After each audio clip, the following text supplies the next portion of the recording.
Change that quickly. Welcome everybody to WOR Season 12, I want to say, off the top of my head.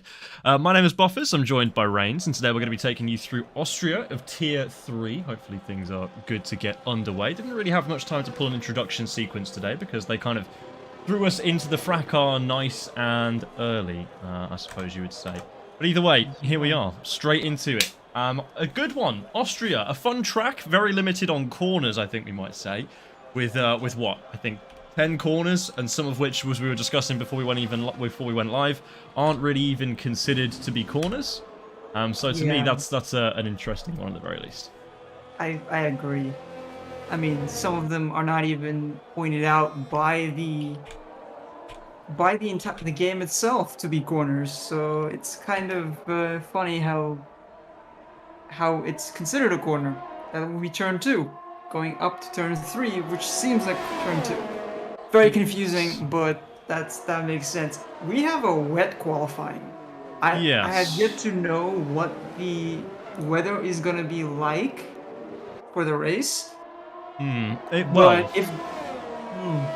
I will say that one thing that's looking good this week, and it's the first week in a long time actually that in WOR Tier 3 that we've actually had a full grid, all 20 participants here at the start of qualifying. So that's really good to see. A couple of notable people missing this week, or at least changes of team-wise, as you can see. I think that is... Daniel Kjeldsen is missing. He's being replaced by Justin That Racer. I think a couple of other people are missing. Jørgen Dovsen once again being subbed in. I recently learned that he and Grajek are actually both reserve drivers, which is interesting, considering as they are both currently two of the championship protagonists, but they're seemingly getting their shake on every week at the moment and still finding themselves some good results. So here I have one take for you. Jørgen Dovsen is, at the point of this race, is going to take over for Cobra as the Alpine's lead driver. Okay, interesting, because Grajek has been in the Alpine for the first few races of the season so far. So that's likely has not set Alpine up quite well in constructors. So starting from next race, we're going to see him in Jørgen Dovsen as a full-time driver in the Alpines. That is wonderful. That is really wonderful news. And on top of that as well, last week in Russia was quite the anomalous result. I don't know if you managed to catch it because you weren't here. But no, there were a couple of anomalous results that happened. Only 10 drivers ended up finishing the Grand Prix. It was looking like a very strong result at first for drivers such as Gabriel Moral, until they had a strange moment under the safety car where they ended up trying to box and ended up getting disqualified from the race, as well as crashing into the pit wall at the same time. It wasn't a weekend to forget for Istvan Pukki as well. Another weekend to forget for each Mercedes driver. The two Dannys didn't really have the best of times, apart from Danny Shaw, of course, who managed to pull it through in the later laps for a very good result. But of course, I mean, there was just a few more stories than that. Like I mentioned with Istvan Pukki, didn't quite go to plan for him, and more importantly, I think Nathan Hartley was in a great position last week as well. Ended up taking out Harlem Marquise from a very strong race-winning position. I did see something come by about Istvan Pukki, but I didn't have the state of mind to actually look through what actually happened, so I did see that we had very little finishers, which I was very surprised by, considering the caliber of this tier in general. So, yeah. And we're seeing times trickle in, and honestly, depending on what the race is going to be like, if we're going to see a wet race, I don't think these times are even close to representative of the dry running of these drivers. Because a lot of drivers do focus primarily on dry weather driving. So I'm thinking that people starting at the front here are going to be most likely either the most experienced drivers or just drivers that have decided to spend that time and practice in the wets. And the bottom ones are probably the ones that we're going to see as people trying to make up time in dry weather, I would say. Yeah, well, you know what they say. Typically, what you get in rain is that the wet is called the great leveler in motorsport. It makes everybody on a somewhat even playing field. And, well, this time around, hopefully we're going to be able to see some of that because, at present, It is Tadai Kevin, who's just finishing his lap. He's had a pretty weird start to the season. It's been all over the place for him, a bit like his rear end on the final corner there. But he has managed to bring it across the line for a 1:12.045. So often in the wet, you are going to see a number of gaps between drivers. Some drivers just don't fare too well in it. Some drivers are quite the wet weather specialists. And at the moment, that seems to be heading the front of the field with Harlem Marquis. He's the only person inside of the 110s at present. So, That is true. Interestingly enough, what you often see as well in these wet conditions is drivers go for more than one lap on the same set of tyres, because the intermediates don't degrade so heavily, and often they can become pretty strong actually later into the run when they get a little bit of wear on them, or even if the track dries up any amount from the amount of people running on it. Eventually there can be a kind of dry line worked into the track if there isn't enough rain coming down at the same time. And as you can see, that's already put to the test as Istvan Pukki on his second lap on those intermediates manages to put in a 1:11.0. But just since then, there's been a couple more laps set. Candy King doing that exact same thing I was just speaking about, continuing on, one lap off, charging the battery, another lap on, and he sets a 1:10.914. On a 3-lap-old tires, in my opinion, I would say that 3-lap-olds are old, but as you pointed out, that 3-lap-old intermediates is not that significant, actually, of wear that you would get on those tires. And I was just watching the Borner and was trying to set their first lap of the session, and just binned it in Sector 2. Didn't really go according to plan for the Borner. He's had a bit of a rough run of things in the last few rounds, as a matter of fact. Hasn't really been able to demonstrate some of the potential we've seen out of him previously. Definitely all went to pot in the last time we saw the wet at the start of the season in Spa. Russia wasn't a great time for him either. He got entangled at the very beginning of the race, and then a few more problems throughout that led to him retiring ultimately, as he's now just parking it, waiting to try and get into the pits without compromising anybody else's laps. It's very good of him. But speaking of hot laps, I think Grajek is either on one at present, just setting a purple Sector 2 if I'm not totally mistaken, and now trying to blister it through into Sector 3. We'll hop on board with him to see what he's kind of running on here. And it seems at the moment, cranking it in, not really much movement on the rear of the car. That's good to see. Generally, if you're running a wet setup, you generally run a little bit more suspension, so you get more feeling out the front and the rear of the car. And, well, you're seeing a lot of stability, and it results in a great lap from Grajek, setting himself clearly at the head of the field now by a 1/10 of a second. Also, that's a very beautiful lap time. I mean, you have to say. Beautifully satisfying, yeah. Yeah, it's very satisfying to see that. On the other hand, Jurre Dobson got very close as well to a very nice lap time. On the other hand, we have Danny Shaw trying to improve on his second lap, and just set a purple Sector 2. So he's going in hot, trying to make his way on the top. It's looking very good at this moment. And he's coming around the final corner, and it is good enough. Just barely not enough. That's and sometimes you do see drivers, especially on a track like this. Some drivers get ambitious and try to go for 2 hot laps, one after the other, and yeah, I don't think this is happening in this situation, but you can see that as a viable option if you have just enough ERS left over at the end of your first lap. Yeah, generally I think people like to back off it though, just to make sure, especially in intermediate conditions, that they're not going to be overheating their tyres any amount. It's very easy to lock the front tyres under braking at this track as well, especially in the wet weather. So you can end up wearing a bit of a groove into those front tyres eventually, and with simulation damage, which I think is what this league runs on, you can eventually end up getting yourself into some problematic scenarios with these tyres. So it's cautious to just make sure that they don't completely get too squirrely and overheat, which is what we see from Grajek there. I think the hallmark of a strong wet lap is just not a lot of oversteer. The rear's not stepping out all the time. You're not having to make too many micro adjustments on the steering. And at the moment, we're seeing quite a few of those coming out from a number of drivers, but Danny Shaw sneakily puts his car up into P3 with a very considerable lap time of a 1:10.959. And you can see these lap times are starting to all funnel into pretty close territory to one another at the moment. think the whole Yeah. field at present covered by just over a second, those who set laps at least. Of course, Nathan Hartley and the Born are both not setting a lap time that is registered as of yet. I think the Borner is currently attempting to set one of those laps though, so we'll have a look at him and see what he's up to. He's just finished sector 1 and did not set that. He does the timing board light with that first sector, it seems. Although, are we going to see him struggle around this sector 2 start, end of sector 2? No, he keeps it clean.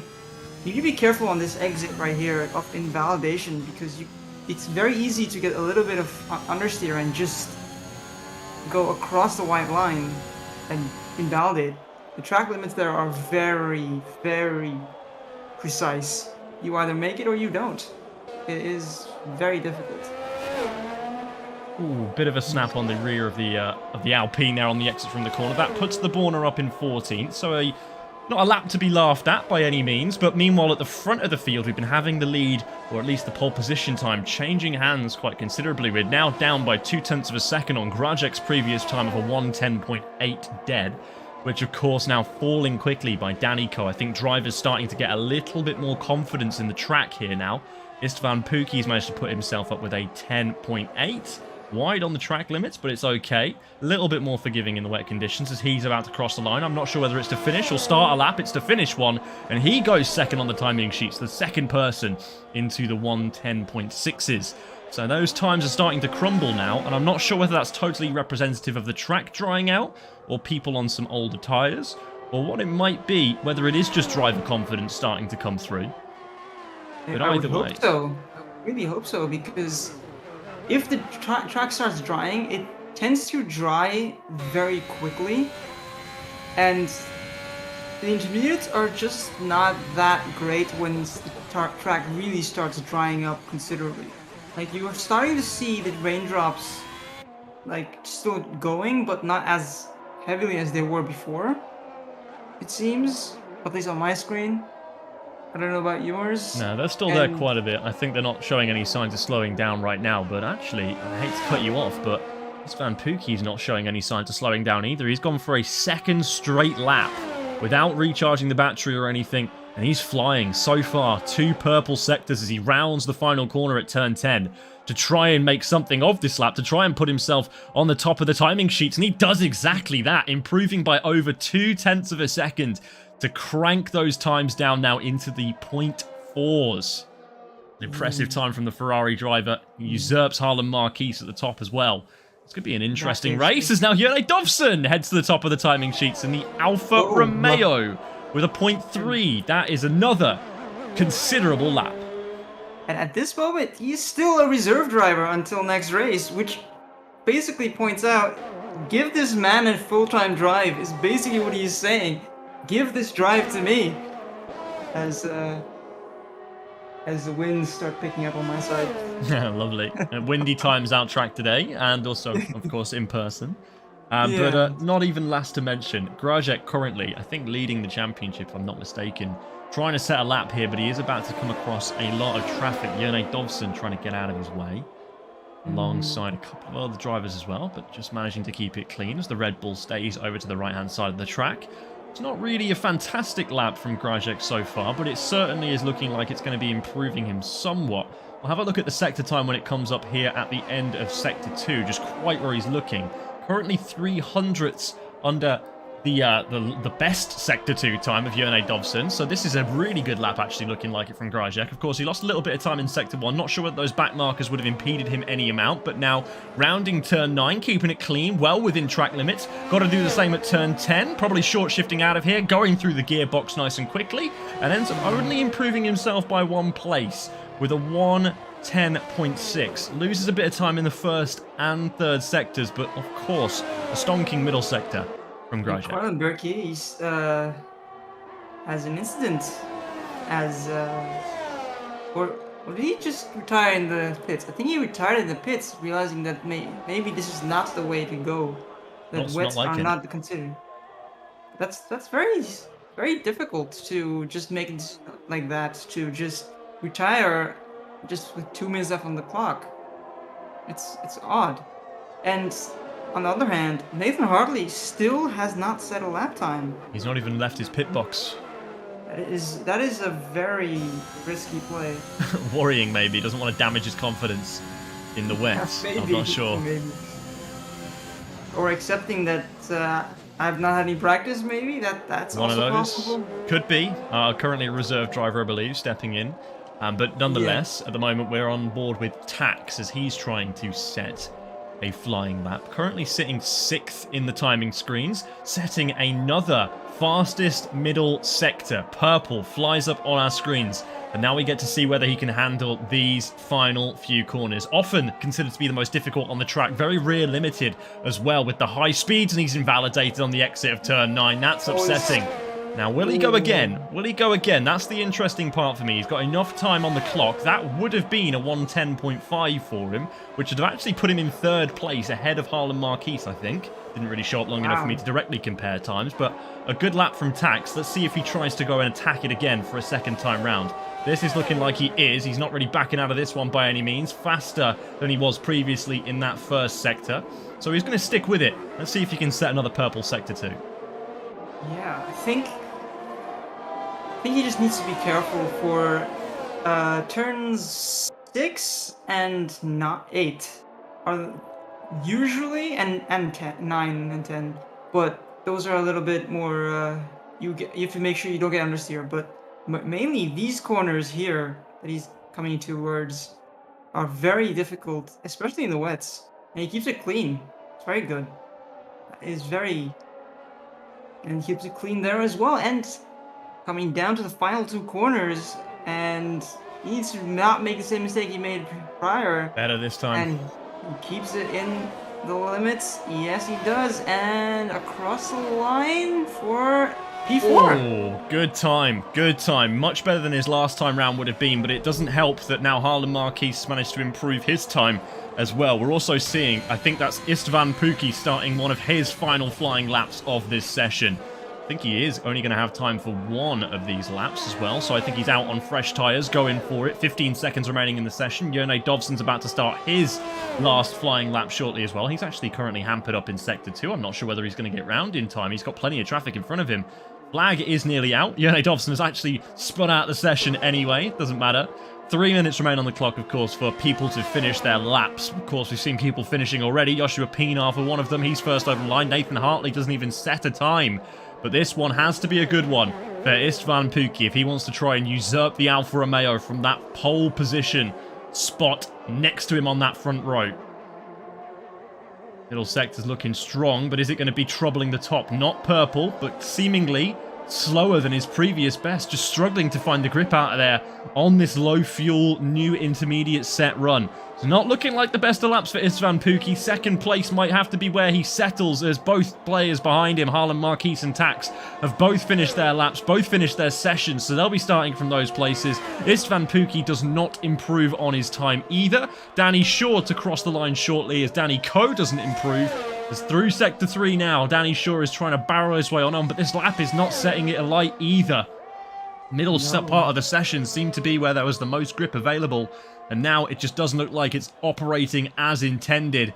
Danny Shaw to cross the line to see if he can improve at all. He cannot, and there is a little bit of a sneaky lap from Candy King in there as well to set the Mercedes back a position or two. Yeah, that's fair. Imagine that. Jone Dobson attempting to really make it work, but just didn't make it, but still does not get toppled down. And that's incredible. Seeing that time, almost half, a little bit more than half a tenth clear from Istvan Pukki. Yeah, strong opening session, strong qualifying from the Slovenian. Takes pole position ahead of the Hungarian Istvan Pukki. Harlan Marquise takes position 3 in the Aston Martin. And then it's the battle of the Finns in 4th and 5th with Tax and Candy King. Danny Shaw and his fellow Danny in the Mercedes end up 6th and 7th, with Grajek, championship leader at present, sitting in 8th in the Haas. Ayub Khan and Tadej Kevin round out the top 10. And I think this is going to be an interesting race, especially dependent on what the weather throws at us for this bout around the Red Bull Ring. If it's dry, then it might turn the tables a little bit. We might see a variance in strategy Generally, I'll say generally on this one, Austria is a track which only demands soft to medium. There isn't a massive amount of tyre degradation, but in the later stages of the race, the hard tyre can actually be quite problematic for those who've been trying to stick it out on the medium tyre. So don't be surprised whether we see a variance in the medium or the hard. Maybe people electing to start on the hard tyre instead of the medium for the longevity to get the most out of that soft tyre towards the end of the race. Certainly going to be interesting to find out what people's strategies are going to be, because it does look to be dry here at the Red Bull Ring. Lovely location in the Austrian hillside, and, well, more beautiful than that. It's dry weather. It's dry weather. It's dry weather. It's dry weather. That's so... I would love to know what the weather conditions are like, because if the weather conditions are great, like they're supposed to be, then it'll be nice. But seeing changeable conditions might actually put some spanner in the wrench. Spanner in the wrench? Spanner in the works, I believe is the expression. Wow. But nonetheless, yeah, I completely understand what you're saying, and I think you're right. But looking at the bright blue sky, the Styrian hillside, it doesn't look all that possible for a bout of rain today. Interesting to see, though. Yeah. We'll take a look at the tyres at present. That is every single driver starting on the medium tyres. So everyone, well, yeah, everyone is starting on a medium tire. Wow, that is something I didn't expect to see. That is something that you just don't see usually. So, are we gonna see anyone go for the hards? I don't think so. No, personally. I doubt it now, yeah. I really doubt it, because mediums can go pretty long. The tire degradation is not that out of the ballpark, but it's possible, very much possible.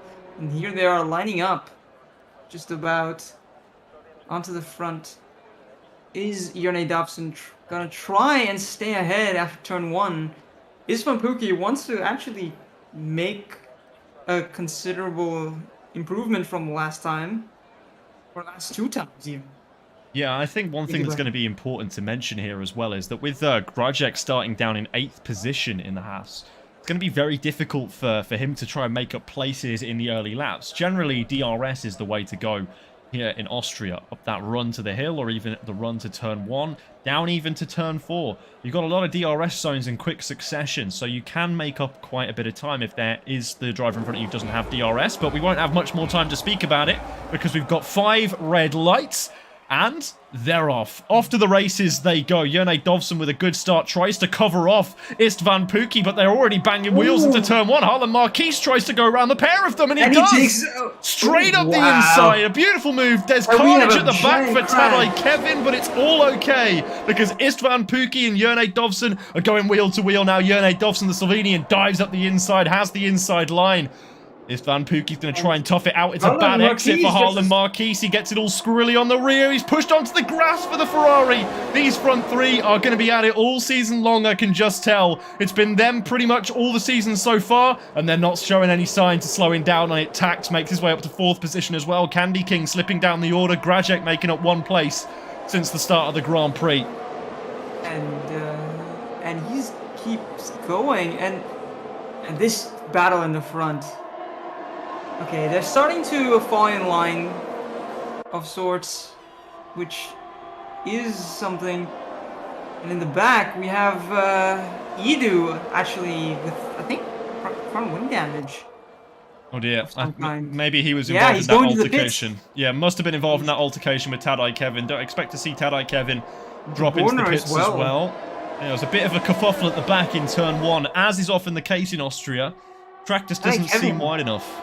Tadej Kevin was the one who went off, but decides not to go into the pits. Maybe doesn't have wing damage then, by the looks of things. Just span off, but didn't ended up getting any damage out of it. It's an unfortunate one for Tadej Kevin. He's been plagued by bad luck for this season so far. Just been taken out a couple of times, been involved in other people's accidents ahead of him. It just hasn't really fallen in his place. I think he made a misstep on strategy last weekend as well in Russia, and that didn't help him out either when he was in a good point-scoring position. But despite all of that being the case, Jone Dovson is starting to try and stretch the pack out a little bit as he's putting on the afterburners at the front.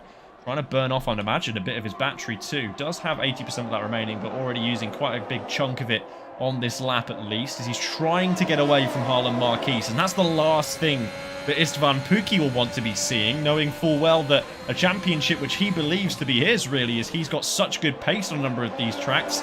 Well, with DRS now enabled, it's not going to be quite as easy for Jone Dovson to have that lead anymore. He's going to be reeled back in by the Aston Martin and the Ferrari behind him. They're going to be making a swift recovery. As much as he tried to build that gap, it's all going to come tumbling down now. Yeah, and you shouldn't forget that Tax is also keeping a close eye on Istvan Pukki this entire time. So we're going to see these 4 drivers actually either pull away from Danny Shaw, or they're gonna slow each other down and pull the rest of the pack closer together. At this moment, it seems that Danny Shaw is breaking away and making up ground, but Tax seems to have been halted somewhat because Istvan Pukki is using almost no ERS and still pulling away. Mainly because of the DRS, but still, that's incredible. It is indeed. Almost tenths in the last 2 sectors. And he sets a fast lap as well. Yeah, Istvan Pukki on a charge now by the looks of things, but we have had a problem towards the back of the field, and it looks to be that Tadej Kevin is headed into the pits, but more importantly than that, Rafa Martins has completely crashed out of the session. Not really sure what has happened at the back end of things there. I think he's retired in the pit lane, as a matter of fact. Yeah, he retired in the pit lane. I do not understand what the reason for that. Maybe he got some damage with that collision in lap 1. Possibly. Possible. No, I'm completely unsure as what's happened with Rafa Martins, but thankfully retiring in the pit lane has saved us from a safety car in these opening laps, as that would certainly throw a spanner in the works strategically, speaking. But nonetheless, I think there's an interesting thing about to happen here, as it seems Istvan Pukki is getting dreadfully close to that rear wing of Harlan Marquise, sniffing his gearbox practically as they were going through Sector 2. Had to back off to avoid hitting him in the rear of the car. And now with the DRS in the slipstream as well, a bit closer to Harlan Marquise than Jone Dovson is in front of Harlan. And that's going to mean that the slipstream is going to be just that little bit more potent. Battery being used here as well for Istvan Pukki, looking to try and make the move on Harlan Marquise, who closes his DRS as to not close on Jone Dovson too quickly. Oh, and they pushed each other completely off track. That is not what you want to see if you're the Slovenian. You've been leading this race so far for all of the 5 laps taking place. And now Danny Shaw is even looking to capitalise, because guess what? You went through that detection point without DRS, and now he's dove up the inside, the pair of them. Harlan Marquise is getting all kinds of scrappy, a little bit of desync, a little bit of damage, and Harlan Marquise is thrown back towards 5th place, whereas Jone Dovson manages to recover a couple of positions. But what's all that done? What's all happened with that? Istvan Pukki has managed to break the lead, break the DRS. He's out in front now by over a second. Tax just hasn't had the pace to stay with him. But Tax was the one who profited from all that, like, just battling that happened on that on turn 3. And made a jump from P4 to P2 in the span of, what is it, a corner and a half straight? That's incredible. And Danny Shaw is dropping like a stone. I think he disconnected previously. Uh-huh. Grajek making up positions. Yeah, Grajek just made up positions on Harlan Marquise and Danny Shaw out of nowhere. And Grajek has shown why he is the championship leader, and he's coming close to Candy King. Really close as well. It's crazy. It is a crazy time at the front at the moment. Positions chopping and changing, and the big loser from all of that was Harlan Marquise. Got punted out into the wilderness at turn 3, or even punted himself and Jone Dovson into the wilderness at turn 3, and then ended up being a bit of a victim when it came to the heroics of Danny Shaw trying to get past both he and I think Jone Dovson at the time. And now you can see that Dobson has tried to put the afterburners on as he's now found himself in a position to recover all the antics that went on ahead of him. He's been the one to benefit, and he's back in DRS of Istvan Pukki. He must have really had to hustle on that last lap, but he's now back inside that 1 second window, and you can see just how potent that open rear wing is on this track. It makes you gain so much time to a car in front that doesn't have that open rear wing. And potentially even here we might be seeing a move from Jerne Dobson as he's getting closer and closer in towards turn 4, but doesn't want to go for it this time around. He realises that Tax is on his rear too and doesn't want to open the door for the invitation of the Alpine. Yeah. Tax is really the silent follower here. We're just gonna pick up the scraps of these two just battling out all season long, I think. And Grajek, we shouldn't forget, has also made the overtake on Candy King as we were watching the front two, and is trying to close up on Tax here, while Tax is trying to desperately hang on to Jerne Dobson. I feel like that might be Jerne Dobson had a slide almost.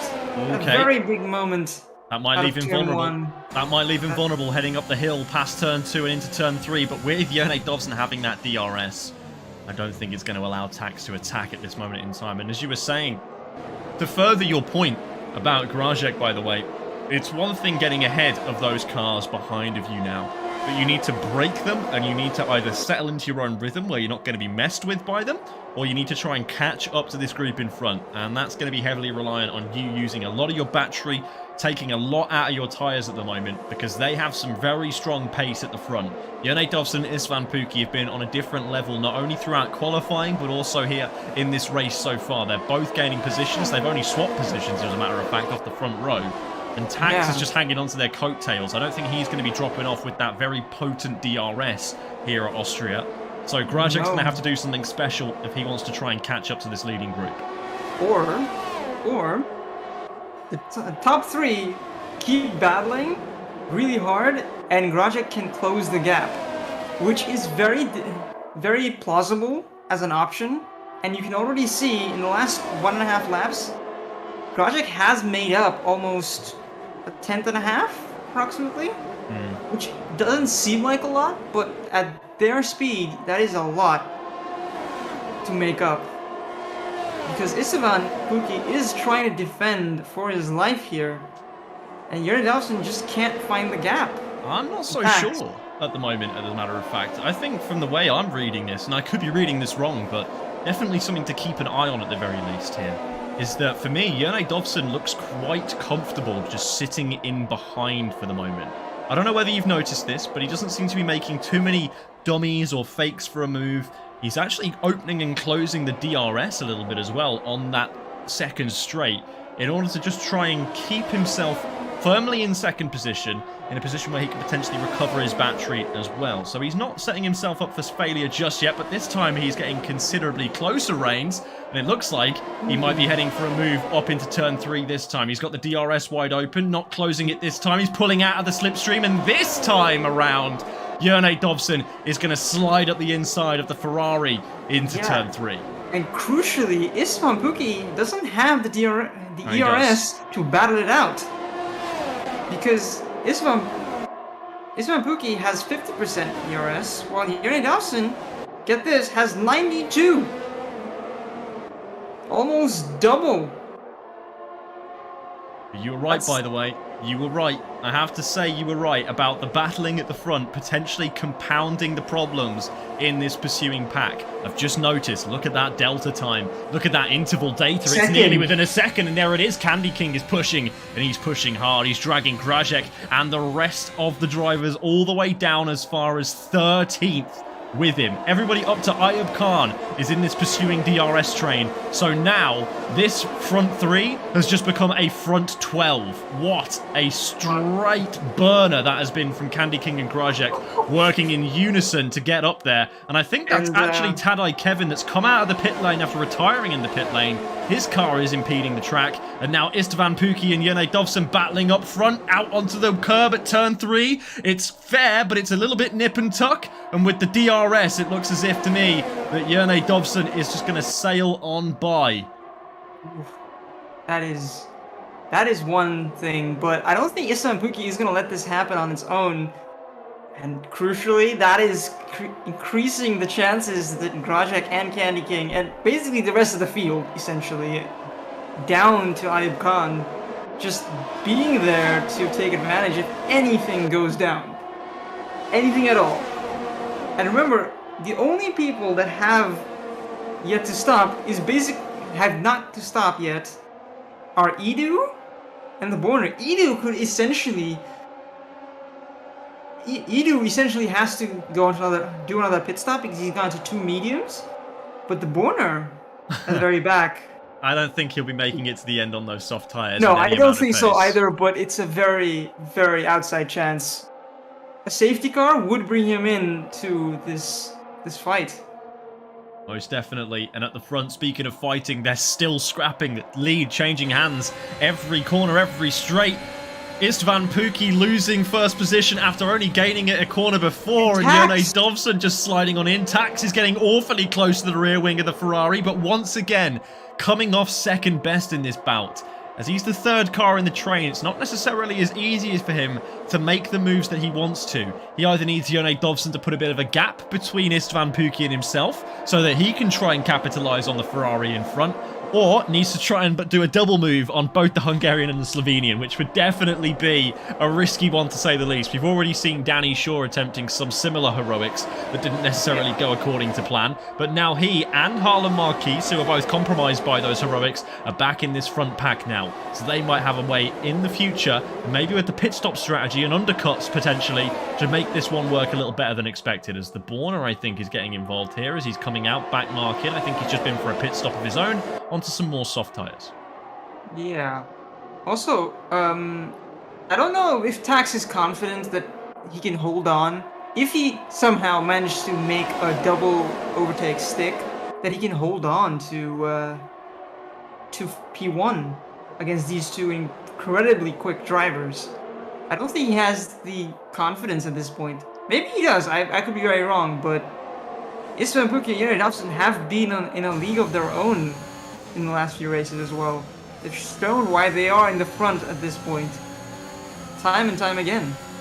Very much agree, but the one thing that's problematic for the leading two, actually they've all got pretty decent battery, however Tax's battery is almost completely full at this point.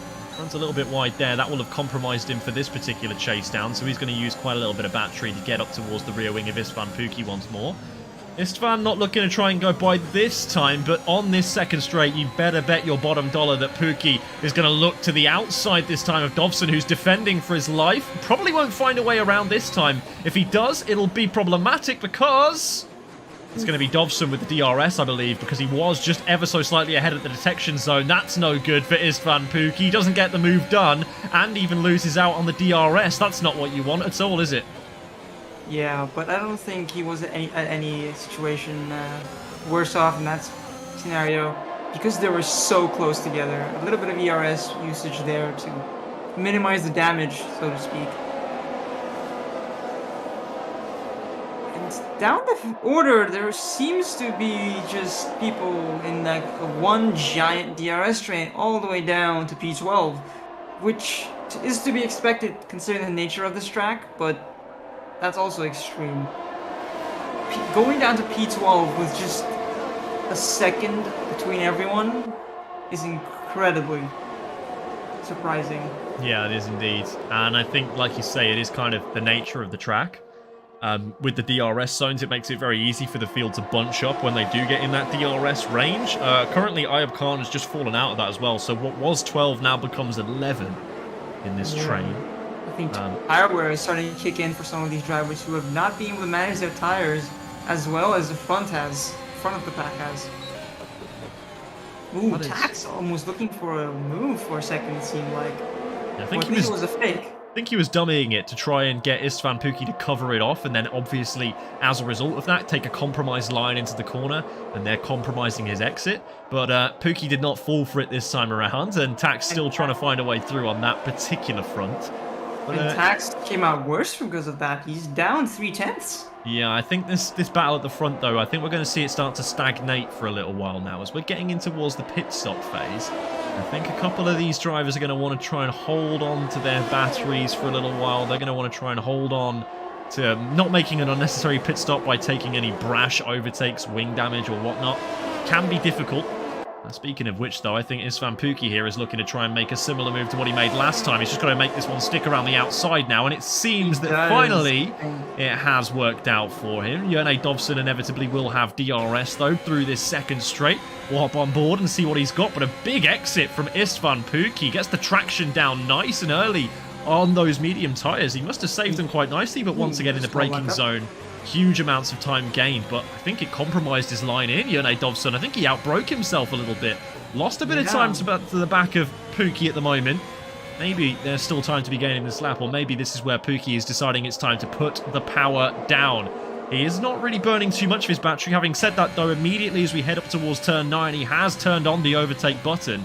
So he is trying to make a little bit of a break here, give himself a bit of a comfortable buffer as he heads in towards the next couple of DRS straights. Wants to try and give himself as much space as possible, and this is the biggest lead that we've seen so far. 7/10 of a second is quite considerable. Ooh, but Jørgen Dovson is... Ooh, that was a struggle. Big slide. That was a struggle and a half. And Istvan Pukki has come off looking very strong at this point of the race. I think this might be the moment in time now where it starts to get crunch time for Istvan Pukki, recognizing that if he can get ahead in the midfield section of this track, if he can break that DRS train enough, then he might find himself with a few more options opening up strategically speaking, but he is going to have to use the sacrifice of the battery. Already down at 52%, whereas the behind driver, Jørgen Dovson, 80%. So a full 30% extra battery deployment to use over the course of whatever lap he so pleases. And whilst inside that DRS range as well, he's going to be staying rather comfortably topped up on that battery as well. DRS often helps you recover it faster because you're not using as much battery on the straights, and you've got a higher entry speed to the braking zone, which obviously makes you recover more battery back through the kinetic forces of braking. Also, I would like to point out that sectors 1 and 3, and now almost the entire track, is very cloudy. Almost eerily so. It is looking a bit gloomy, isn't it? Are we going to see a little bit of showers? And they're coming very close. Ooh. Well, a couple of showers might explain the reason why everybody was starting on the medium tyres, but now it looks like Tax is feeling brave as well. He's going around the outside of the Ferrari, also trying to go around the outside of the Alfa Romeo. He may come off second best to both of them, but he's not letting it slide, and the Alpine has finally made his move. He's finally made his way up into second place, and right as that happens, the VSC comes out. I'm not sure as to the reason why. Maybe an accident towards the rear of the field? I did not see what happened, but... I'm sure we'll get to find out sooner rather than later. Yeah. Gotta be debris on the track or something. Perhaps. I don't seem to see anyone with damage. No, neither do I. On my end, but... We'll soon see. It's Eye of Khan's pitting. Well, I think he might be the one with the problem. He's just crashed through the pit lane limiter board, and is now coming in for a stop at a front wing, I think. Onto the Pirelli soft tyres, interestingly enough. So maybe they are not anticipating rain. They are. Maybe they are. Because the softs from this point are not going to last. It's a strong point. Maybe that is why everybody initially wanted to go onto the mediums, but this time around, caught napping at the restart, it seems Tax has been taken advantage of by Istvan Pukki, and the opportunity that the Alpine driver has been looking for this entire time to try and get his time at the front of the field has been thwarted as soon as he gets a taste of it. He's now starting to fall back into the clutches of Candy King as well, his fellow Finn behind him, looking pursuant, looking avid to try and take these places away and get himself up into the podium positions. He's been a pretty consistent driver so far this season, has Candy King, and he's not looking to let that one slip any further at the moment. There's DRS open, I think a little bit of battery being deployed, and I am seeing specks of rain, I think, coming down when looking at this onboard view. So you might be right when it comes to this rain. rain coming in. I don't know how long it's going to be sticking around for as Jone Dovson desperately tries to break the toe. But like I said before in qualifying, it can be the great leveler. And when that DRS gets disabled, we might even see a change up at the front and even in the midfield. Someone might pull through. Oh, this is gonna become spicy, I think. I want to see how many of these people are gonna risk it, and I want to know how long this rain is gonna last. Because the clouds are not super heavy, so it might be just a small patch of rain and then drying up again, which could vibe for a strategy. Oh no! Tax has spun round on the exit of turn 6, I believe that is, or turn 5, and he's just had an absolute mare of it. He's down into 11th place. That's even Danny Shaw going off as well. Is the track starting to get that slippery out here? Jone Dovson and Istvan Pukki are both diving into the pits. An infringement potentially there for Jone Dovson on the line of the pit entry, if I'm not mistaken. That's the thing. Tax has actually completely crashed. The rain has come down so fast here in Austria. It has all of a sudden started raining so hard. DRS has been disabled. Loads of people diving in for their stops, and it's Candy King who suffers most. Yeah. Oh my god. Everyone is in the pits, and Candy King is struggling on those tires. The rain just completely has killed the momentum entirely. Everyone is in the pits that could go into the pits. And oh my goodness. That is something, isn't it? That is quite something. And now it seems as if this race has almost become a 2-horse race here, with Tax spinning out and having those problems on the wetter conditions, getting caught out by what I've got to say, a very quickly changing conditions here. Yeah. In the Styrian hillside. Candy King is going to be the biggest loser from this. He's lost 4.5 seconds worth of time already, and it is rapidly declining away from him. An unfortunate thing that when you are the teammate of the car that is in the race lead, you're going to play second fiddle when it comes to strategy, my friend. And this time around for Candy King, it could not have been any worse, especially with how quickly the track got too wet for those medium slick tyres. Just had no grip for the best part of a lap and a half there.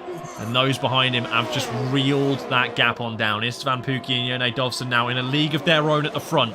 With Tax getting spun out, Candy King going an extra lap. It's basically just Grajek and Jone Dovson, Istvan Pukki for the podium at the moment. Yeah. Even Grajek is very far off. And remember, Grajek did struggle in the wet conditions in the qualifying. And he has a lockup and a half, to say the least. And Joshua, the teammate of Harlan Marquez, crashing out. Or is he retiring? Into the pit lane, yeah. Into the pit lane. I think one thing that's really awesome to note here as well is that we thought that these wet tyres might bring in a little bit of a strange variable into the equation, a shuffle in the midfield. And we're seeing exactly that. KTF Fass, AMS Fairley, and Justin That Racer have all come into contention ahead of the likes of Harlan Marquez, Danny Coe, Ayub Khan, Danny Shaw, even as much as Candy King, obviously, who suffered by staying out an extra lap. So they might become part of this fight soon if things start to go wrong, or we even get a safety car. So keep your eyes peeled. We've still got plenty of time left to work with, but the rain is coming down heavy, and it may still get even heavier. Definitely. And honestly, the racer on my side in the commentary, Istvan Pukki gets a penalty. Oh dear. 2 seconds. Oh my, that's big. That is big. As they catch up to the Borner to lap him. That's not ideal. That might give Jone Dovson a little bit of security, and to be honest, in those wet conditions in qualifying, he was the one who was on it right away. You know, when it came, when the session started and it was on intermediate conditions, he was on it right away. Didn't take long to adjust to the conditions, and that is the case right here. He's dropping the Hungarian driver by the corner, 10th by 10th, little by little, and forcing him to overdrive the car, catching up with that penalty as well. That's going to make him just feel even more relaxed out front now as well, as there's no DRS anymore for Istvan Pukki to reel back in the Slovenian. So it's just going to be plain sailing really here for the Alfa Romeo driver. Of course, only a reserve full-time as of next week with the Alpine team, but for now, this is him. This is him in the Alfa Romeo. This is him, like we mentioned before, in Spa. He struggled, completely miscalculated the conditions, stayed out on slick tyres, thinking it would dry up, and it didn't. It never came. And Jone Dobson here is just going to be the one, I'm afraid, who looks to be in control of this race, even more so now with that penalty from Pookie behind. Yeah, but Pookie's not letting it slide. He is catching at a alarming rate, it seems. He's depleting a lot of ERS. That's very bold. Using the ERS, and that's a lockup. Wow. The lockup that Esteban Pookie's having, I've seen already 3 in the last 2 laps alone. That's... Esteban Pookie seems to be getting desperate. I will say that the lockups are the same for pretty much every driver right now. Generally, when you're driving with a dry setup in the wet, and that brake bias hasn't quite adjusted, and you're not getting the sensitivity feel that you need through your wheel, with that more stiff suspension profile from the dry setup that you generally run, you are going to find yourself locking up a little bit more. But in the wet, it can be more forgiving. As you're entering the corner with a lower speed, you generally aren't going to understeer like crazy. In that corner as well, Jone Dobson was locking up too. So it's not a problem specific to Istvan Pookie, but the bigger the lockup, the bigger the push they're trying to put on is. And Istvan Pookie is really trying to put a push on. 30% of his battery remaining, comparative to only 40% of his battery for Jone Dobson. So it's not all going easy just yet for the Alfa Romeo driver at front. But of course, with that extra 3-second buffer that he eventually will have at the end of the race when the penalties are applied, should be a pretty plain sailing moment for Jone Dobson here. But let's take our eyes down to the midfield. Grajek is staying within 2.5 seconds or so of the pair ahead, but one person who is not is KTF Fass and his pursuing pack behind. They're falling back further and further into the clutches of Candy King, Harlan Marquise and company. They're just dropping back from this leading trio as well.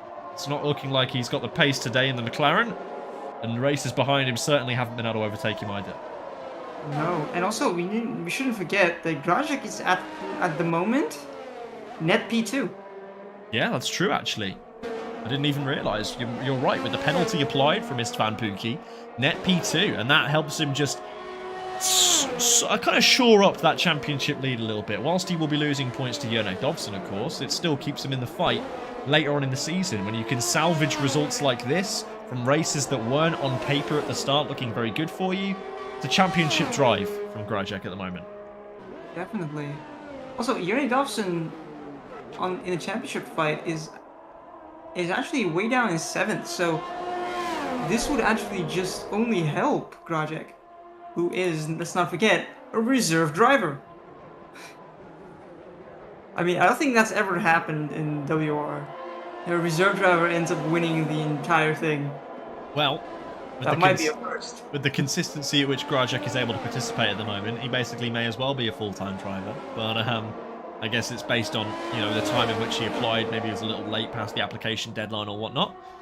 But I think this race is still far from over for the midfield section of this. Up to 4th place is still very much yet to be decided. Danny Coe, of course, picking up a 3-second penalty in that last lap. But Harlan Marquise is still very much in the running to pick up a fair chunk of points, which is much needed after last week's shortcomings in Russia. I have to say as well, I wasn't particularly impressed with the driving of Jone Dobson last week either. If you take your eyes back to it, he had a moment where he went completely off track and ended up taking somebody out of the race. I can't quite remember who it was. It may well have been Tax, as a matter of fact. So it's not been a good few weeks for the Alpine driver either. Jone Dobson, in fact, took out his future teammate as of last week as well. So it's an interesting turn of events, I'm sure. That might not be a good conversation to have at this point, I think. Yeah, remember that time I crashed into you? Yeah, so no hard feelings, mate, but I would do it again. That would be not something we'd stand for, I think. No, neither do I. So things are just getting a little bit stagnant for the moment. I did say that the rain was going to kind of level things out a little bit, and that seems to be the case right now. Candy King actually falling back a little bit. I've just noticed that he's been overtaken by Gabriel Moral, the Spaniard, looking to try and make up for some lost points last weekend when he was in arguably even a race-winning position last weekend as well. So I think for Gabriel Moral, time to try and make up where you can. You've got some arguably slower drivers ahead of you. They could be easy pickings depending on how well you regulate your battery and your throttle pedal, because that's really what it comes down to in the wet. All about that traction.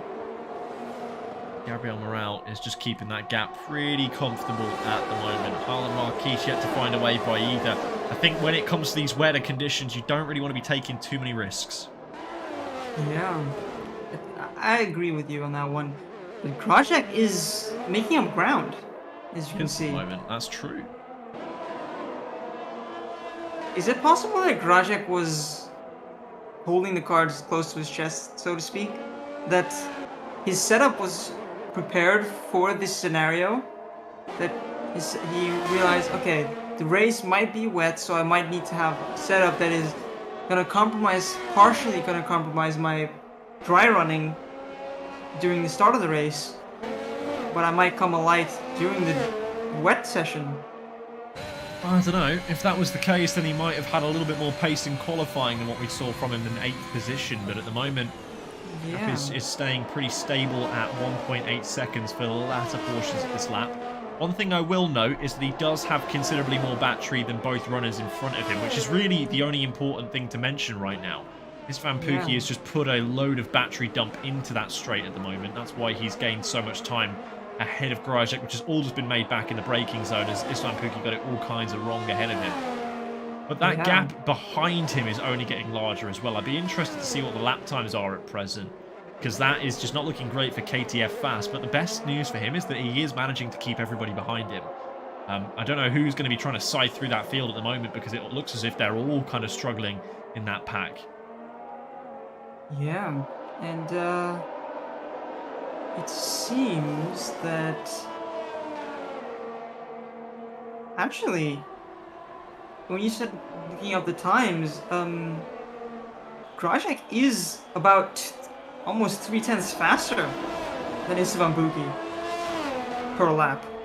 Is that on the fastest lap, is it? No, just in general, in the last 3 laps, he's been about 3/10 faster. He is seeing this information. I've got to know. The race director, is it by any chance? Well, I can't pull Yeah. it. Right, Yeah. wonderful. Okay, cool. I mean, we'll open the lap data to see what's happening with Grajek comparatively. 17-second first sector for him, so that's pretty strong. He's pulled it down into 1.2 seconds right now. You could be right. He could have played his cards close to his chest with this setup, maybe. Maybe just got something slightly more sensitive on the suspension, so he's got that slight bit more feeling. And notice there, for example, that in towards turn 4, downhill braking slightly into that camber of corner. No lockup from him whatsoever, which is something we've been seeing quite consistently from Istvan Pukki and Jone Dovson, both at the front. It's in this middle sector with the change of direction where he seems to suffer the most, though. Yeah. So essentially, Jone Dovson and Istvan Pukki are both doing 1:11.9s around there, around that ballpark. But Grajek has been, in the last 4 laps, has done consistent 11.6 or less. That's good. Like, that's a considerable time advantage.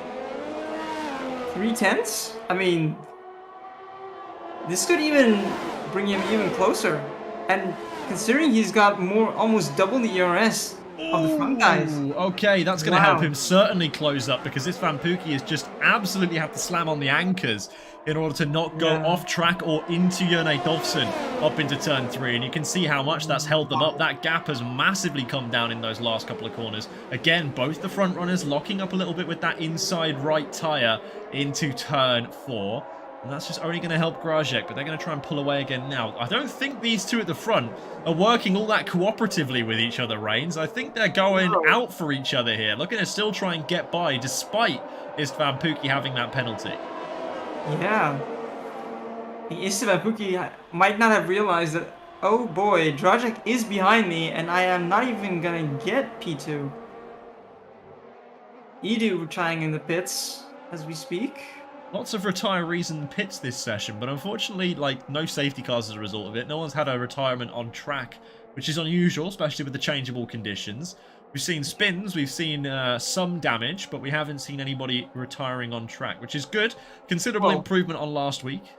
Except for Tax. Oh, he only had a spin. He retired in the pit lane eventually. And there it is again. Another move, this time from Istvan Pukki, forcing both he and Jone Dovson completely off track.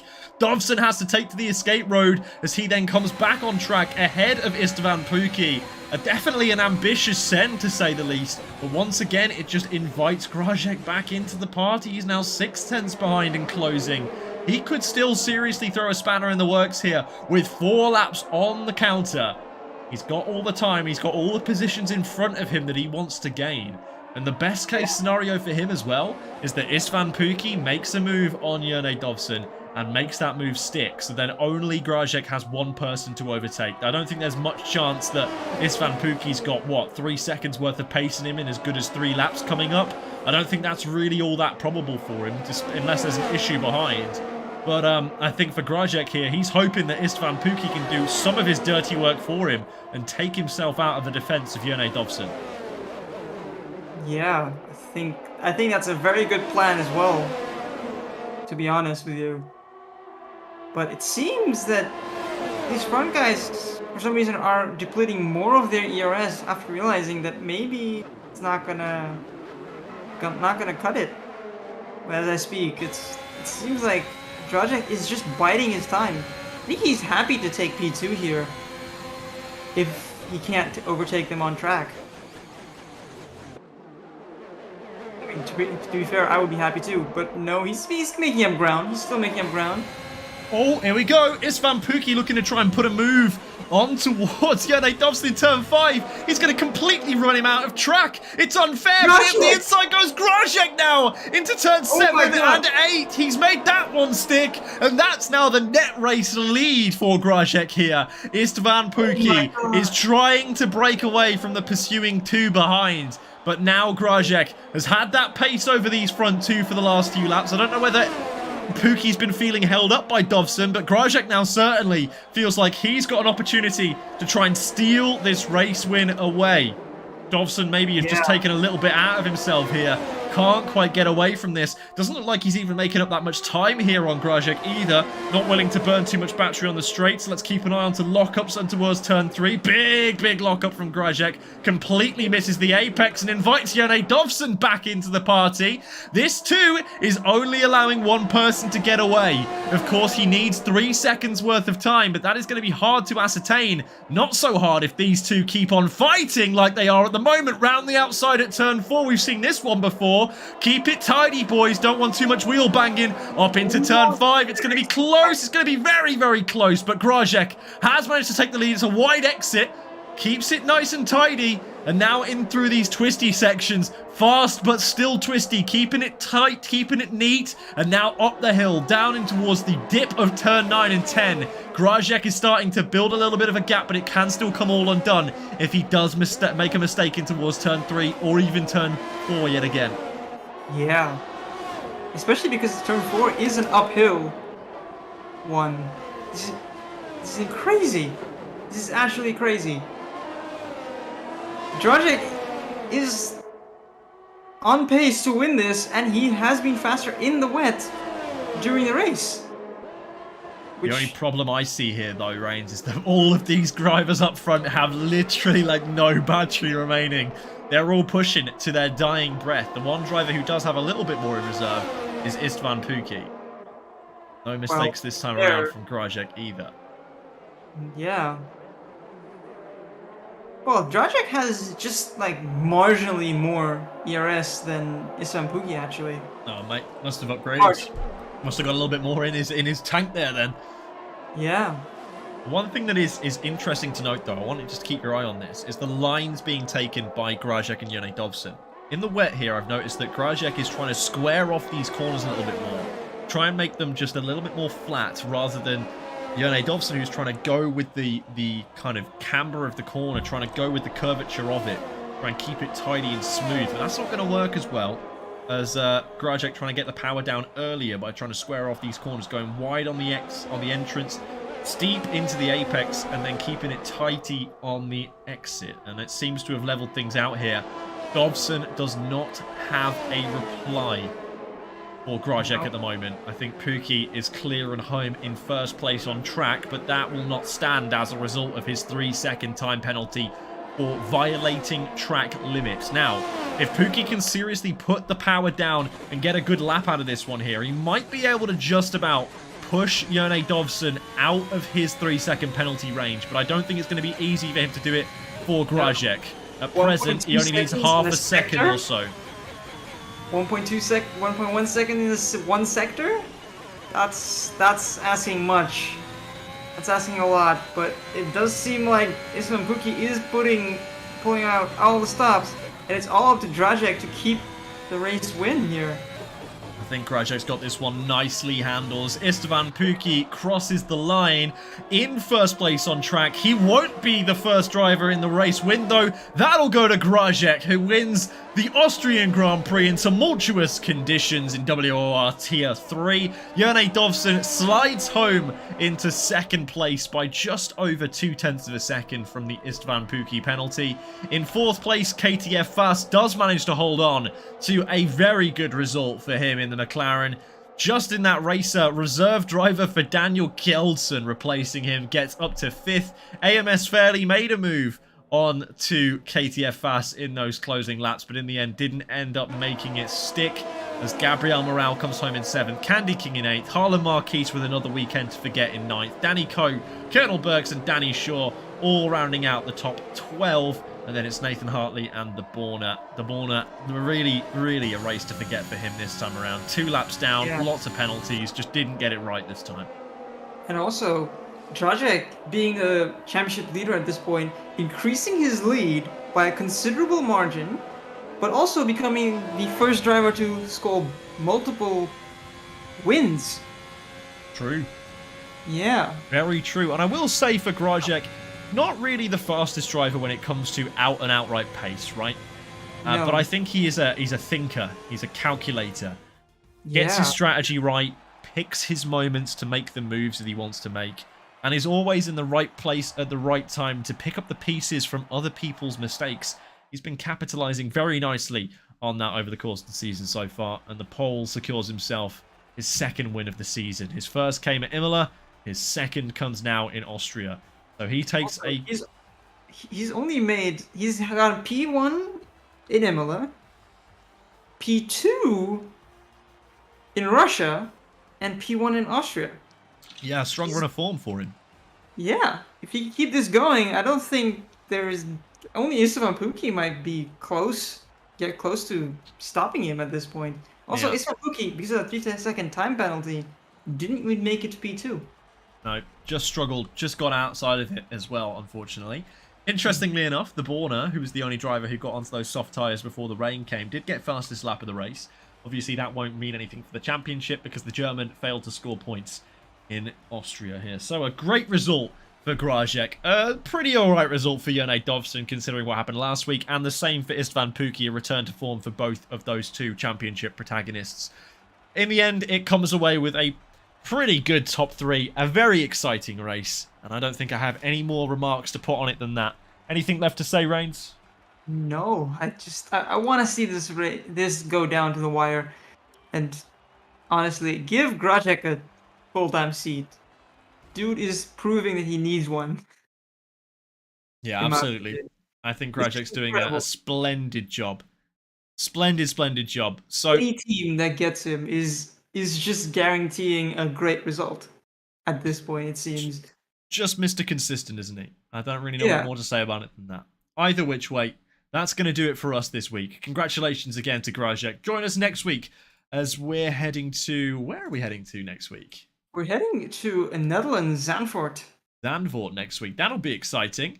A track with limited overtaking opportunities, but very quick, very fun with those bank corners. And if the weather throws in another spanner, we might be able to see another flag-to-flag kind of race like this one. So keep us tuned next week, same time, Friday, 8 p.m. BST, or GMT as it is currently. And we'll see you then.